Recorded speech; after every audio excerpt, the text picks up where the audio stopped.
That evening, the apartment was so quiet that even the fridge seemed afraid to hum. Olga sat at the kitchen table, a neat stack of envelopes in front of her. Bank letters, payment demands, unfamiliar logos. She had lined them up like soldiers and read the same words again and again. Overdue, debt, legal action. In the next room, her husband's snoring drifted down the corridor, heavy and careless, as if the world outside their bedroom door didn't exist. For years, he'd told her, "You owe me.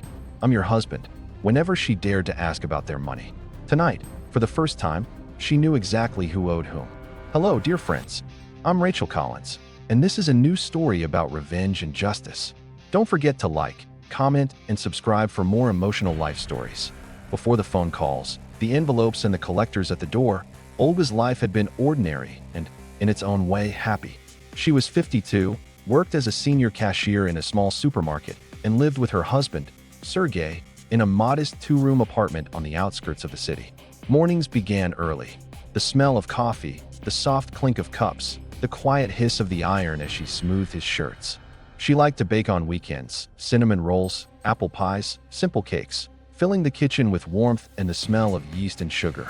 The old radio in the corner played softly while she swept the floor, its familiar voices making the apartment feel alive. The walls were lined with small, practical things. Hanging racks with neatly folded towels, a calendar with handwritten notes, shelves with jars of homemade jam. Olga took pride in keeping the home tidy.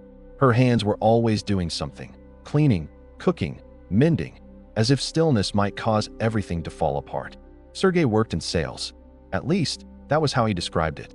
He left the house late, came home late, complained about clients, targets, competition. He liked big gestures, expensive cologne, flashy gadgets, dinners out when he got a bonus.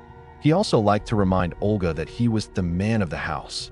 "You're lucky, you know," he would say, patting her on the shoulder. "Not every woman has a husband who brings money home. You just manage the small stuff." Olga didn't argue. She had grown up in a generation where wives didn't ask too many questions. She trusted him. When he handed her a card and said, "Just sign here, routine bank stuff," she signed.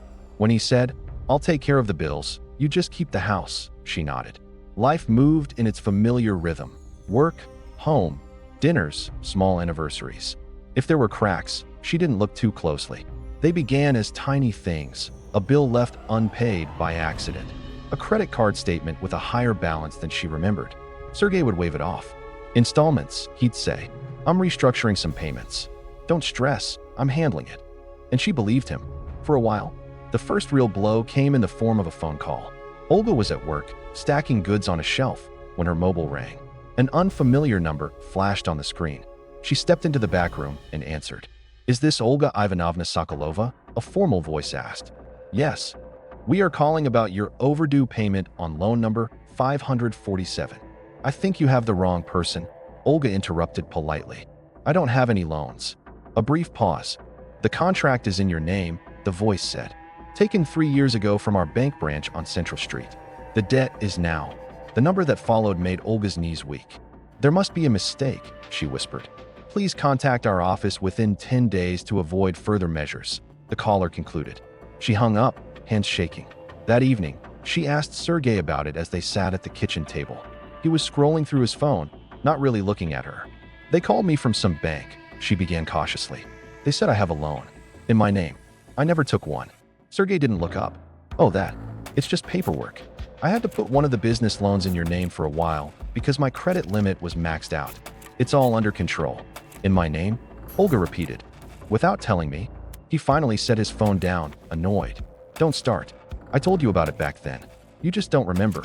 And anyway, we're married. What's yours is mine. What's mine is yours. You're my wife. You're supposed to help me." "You never explained the amount," she said quietly. "I don't even know what I signed." He leaned forward, his tone sharpening. "You owe me, Olga? Who paid the bills when you were out of work? Who bought this TV, this fridge? You think I did it on my own?" "No, I used credit. For us. So now you help me with your name. That's how family works." His words, "You owe me, I'm your husband," landed like a command. She swallowed her questions, ashamed of her own doubt. But the calls didn't stop. Over the next months, more letters arrived, from different banks, different microfinance companies, even a credit card she had no memory of ever using. Each one listed her as the borrower.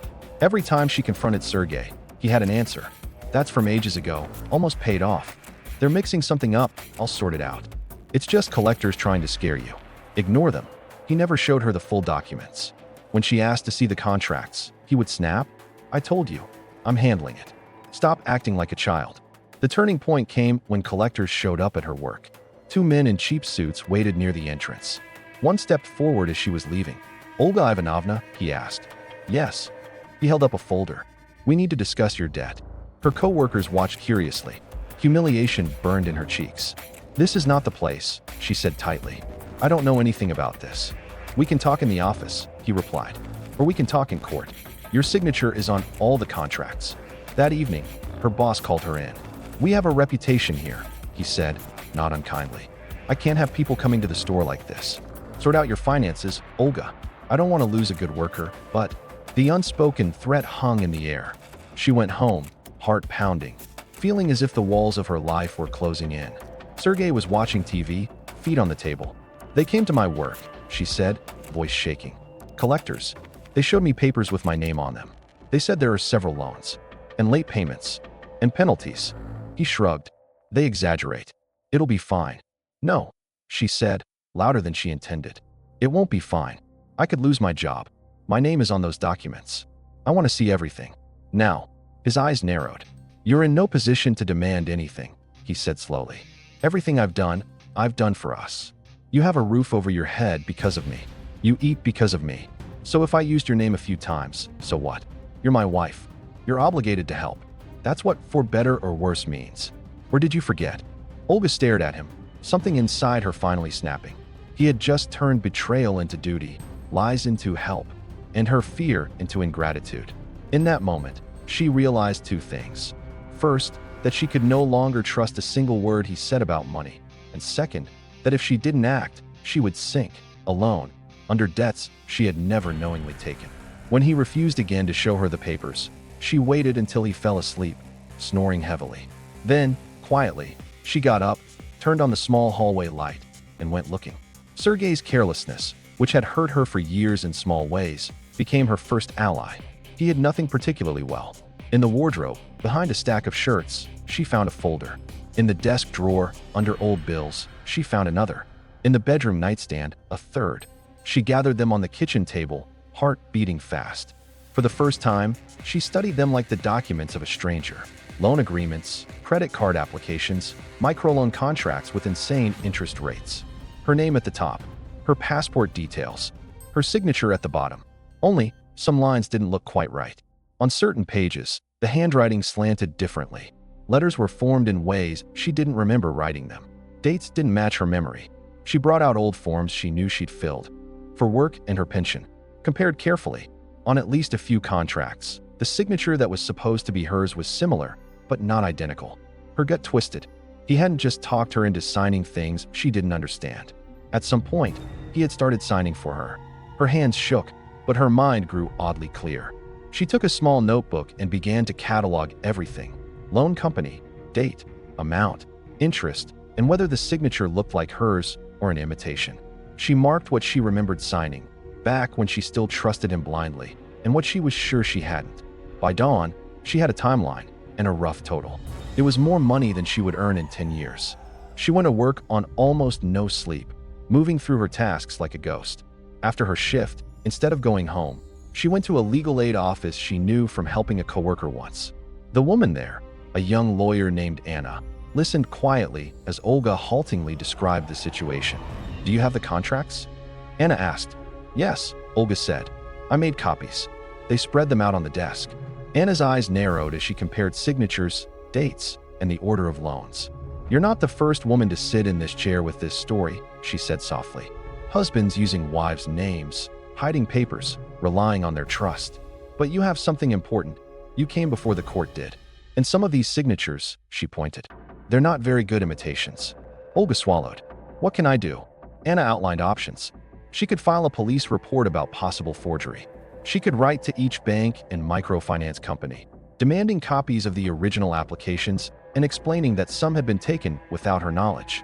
She could also, if she wished, begin divorce proceedings, and it would be wise to separate her finances as quickly as possible. But if I say I didn't sign, won't they just think I'm lying to avoid paying? Olga asked. They might, Anna said. So we won't just say it. We'll show it. We'll get a handwriting expert if needed. We'll show that the pattern of debt matches not your life, but your husband's, his jobs, his purchases, his trips. It will take time. It will be hard. But if you do nothing, the collectors will treat you as the only person responsible. Olga sat very still. I've spent my whole life paying for things quietly, she said. Paying with my time, my work, my patience. I don't want to pay for his lies too. Anna nodded. Then we start. They drafted a letter to Sergei as well, not from her, but from the lawyer's office, requesting that he attend a meeting regarding joint financial obligations and warning him of the possible legal consequences of fraud. Olga left with a folder of copies and a list of steps. Contact banks, record all interactions with collectors, begin gathering evidence of Sergei's spending. As she walked home through the chilly evening, she felt both terrified and strangely light. For the first time, she had a plan that didn't rely on Sergei's mercy. Now, instead of hiding the papers, she intended to put them in the brightest light possible. The first part of her revenge was silence. When Sergei asked why she was so gloomy, she just said, "Tired." She didn't mention the lawyer. She didn't mention the letters she had already sent. Days later, letters began going out from the legal aid office to banks and lenders. Some responded slowly. Others, alarmed by the mention of possible forgery, moved quickly, sending copies of applications and statements. Patterns emerged. In one application, the Olga signing the form gave a work phone number that belonged not to the supermarket, but to Sergei's office. In another, the handwriting of the address field was almost identical to his, not hers. Some contracts had been signed on days when she had hospital records showing she was undergoing minor surgery. Anna organized everything into a thick file. "We can't wave a magic wand and erase all the debts," she said. "But we can create doubt. And where there is doubt, collectors and banks often become more cautious. They may shift their focus to the person who actually used the money." Sergei received his own letter from the legal office. He came home that evening furious. "What is this?" he shouted, waving the envelope. "You went to some lawyers behind my back? Are you trying to put me in jail?" Olga looked at him calmly for the first time in a long while. "I went to defend my name," she said. "You used it without asking. You signed for me. You had papers. You told me I owe you because you're my husband. Now you will explain to other people why my signature looks like yours." His face reddened. "You're making a mistake, Olga. All this will only bring trouble. For you, for me. We're a family. Families don't run to strangers. Families don't put debts on each other in secret," she replied. "Families talk. You chose not to. So now we talk to strangers." He tried different tactics, shouting, guilt, then sweetness. "I was under pressure," he said one night. "I just needed a bit of help. I always meant to pay it back. You know me. You know I love you." "I know you love money," she answered quietly. "And I know you love not being the one who pays for it." When collectors called, she no longer spoke to them alone. She said, "Please contact my legal representative," and gave Anna's number. Some were rude. Others, hearing the word forgery, suddenly became polite. One afternoon, two men came to the apartment again. But this time, Olga had prepared. "I won't discuss details at the door," she said, "but I have something you might find interesting." She handed them a copy of the letter from the legal office, outlining the suspicion of forged signatures and the intention to file a police report regarding Sergei's use of her documents. "If you want to recover your money," she said, "you may wish to speak to the person who actually took it and spent it." They glanced at each other, their attitude shifting from aggression to calculation. As they left, one of them muttered, "We'll be in touch with your husband, then." "Please do," Olga said, closing the door. The real turning point came when a court summons arrived. Not for Olga, as Sergei had always threatened, but for him. One of the banks, concerned about the risk of fraud, had initiated its own proceedings. They called both of them as witnesses, but the main defendant was Sergei, as the person alleged to have filled in the applications and received the funds. In court, under cold fluorescent lights, everything laid out on the kitchen table now became evidence. The judge compared signatures. The handwriting expert explained differences. Employment records showed that the money had always gone to accounts Sergei controlled, never to Olga's. Her salary, modest and regular, had been swallowed each month by bills, not large purchases. Sergei tried to claim she had given verbal consent. The judge asked, "Can you prove that?" He could not. The case did not end with dramatic handcuffs or shouting, but it did end with a clear statement. Olga's responsibility for several of the loans was disputed and suspended pending further investigation. The court recommended that collectors cease direct pressure on her until the matter was resolved. Some debts were shifted fully onto Sergei. Others fell into a gray area that would take lawyers months to untangle. For the first time, she walked out of the courthouse feeling taller than her husband. At home, he blamed her for everything. "If you had just kept quiet," he snapped, "they would never have gone this far. Now they're after me." "They were always after you," she replied softly. "They just had my name as a shield." Her next step was the one he never saw coming. With Anna's help, she filed for divorce and requested separation of financial obligations. The fact that several creditors were now scrutinizing Sergei's actions, not hers, gave weight to her case. "You're really going to throw away our marriage over money?" he demanded when she told him. "I'm throwing it away over lies," she said. "Money was just the language you chose to lie in." He moved out grudgingly, still convinced that she would one day call and beg him to return. She didn't. In the months that followed, Sergei's world shrank. Without Olga's clean credit history, banks treated him differently. Some renewed loans took his name only, with harsher terms. Others refused altogether, citing ongoing investigations. Collectors, redirected by Olga's lawyer, began calling him first. Neighbors whispered about the court case. The image of the successful provider was harder to maintain. Olga, on the other hand, slowly rebuilt her life. Some debts remained contested. Some were written off. A few she agreed to pay in small amounts, knowing that arguing would cost more than settling. But piece by piece, her name became cleaner. She changed jobs, moving to a smaller shop closer to home where no one had watched collectors call her in the doorway.